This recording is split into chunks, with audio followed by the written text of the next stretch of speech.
Welcome to the Dibley Diaries for this week.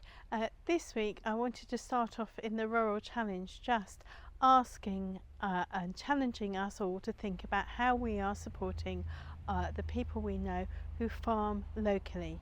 Now, if we live in a rural area, how do we purchase things from farmers? How do we buy our food? Is there a way which is better for our local farmers to be supported and to be getting a fair price for their crops? How do we do that? It may be that we can buy directly, we can buy locally, we can buy things which are maybe aren't as aesthetically beautiful but taste as yummy in a different way from our own local farmers. If we live in an urban area, then how perhaps can we support UK farmers? How are we supporting those UK farmers on whom we rely for our UK food security? Let's be thoughtful about what we are doing, how we are buying what we eat, so that we can support UK farmers as they struggle at this particular time. So yes, conscious buying of what we eat can go a long way to provide support for those who farm locally here near us and in the UK.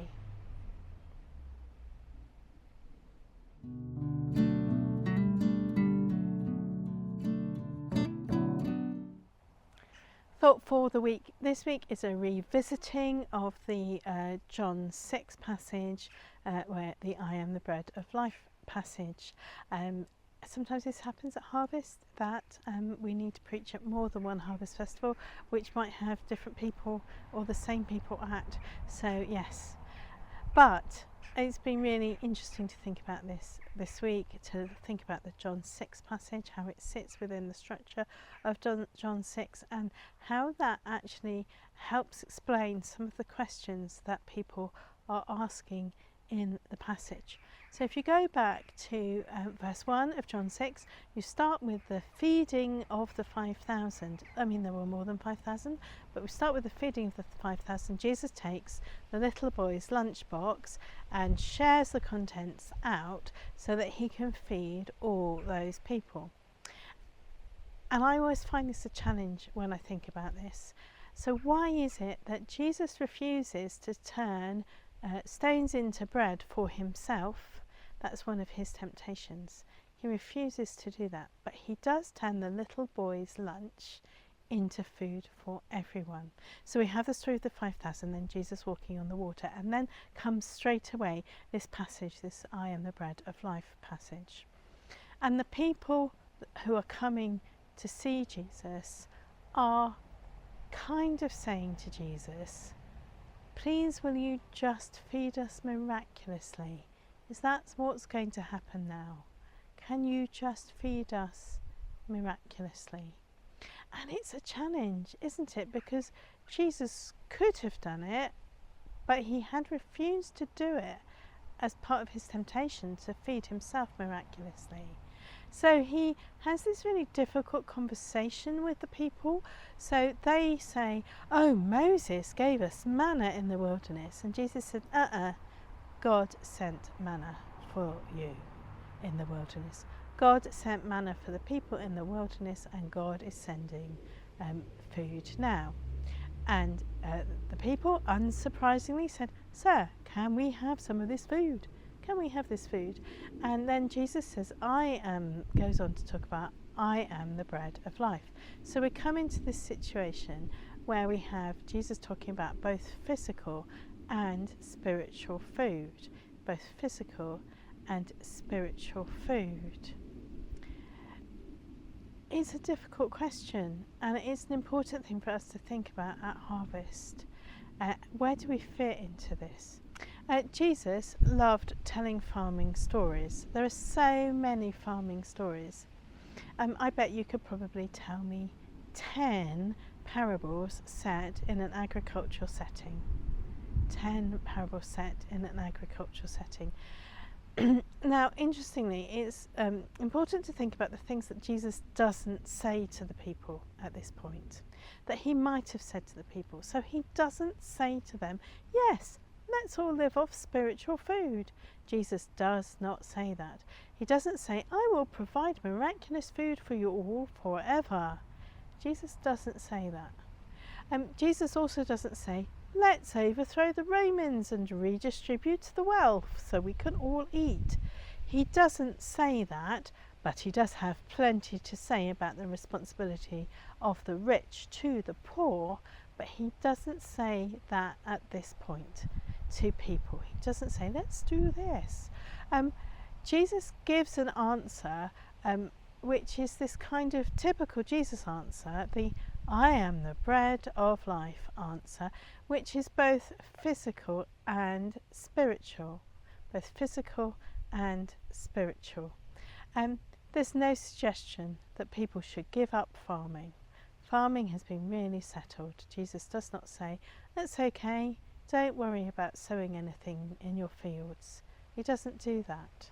But he does talk about himself being spiritual food, spiritual bread of life.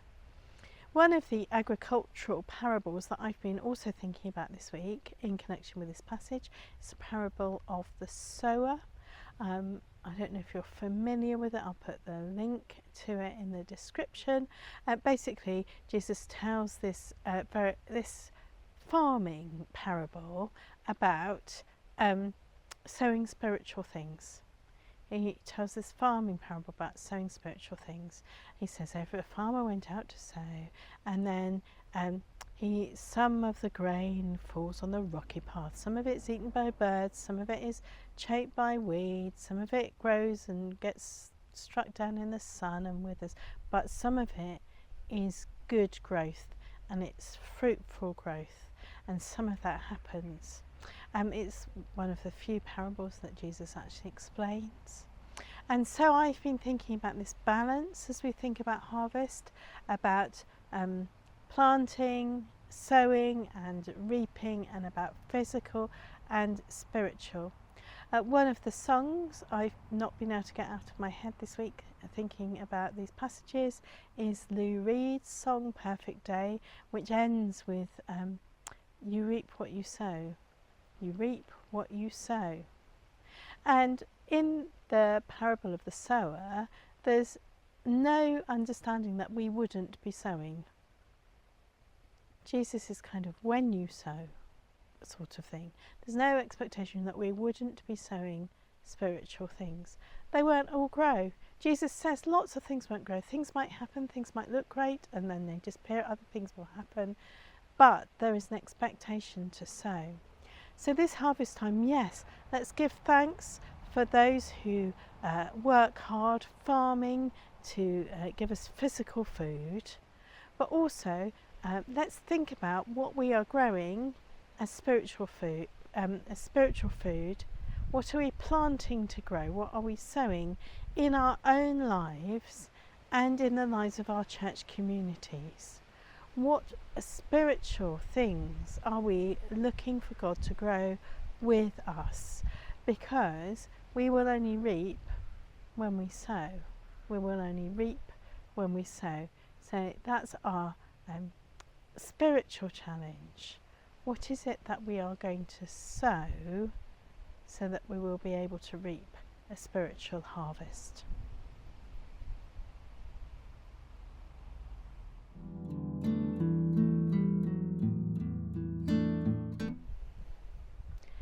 The Dibley moment of the week this week is something which happened to me when I was having a discussion with some farmers that I know, and I said to them, oh, all farmers must get up really early, so you must have to get up early too. And they were like, no, we don't get up very early. We only are arable farmers, so we can't really do anything till the dew has gone anyway, so no, we don't have a particularly early start.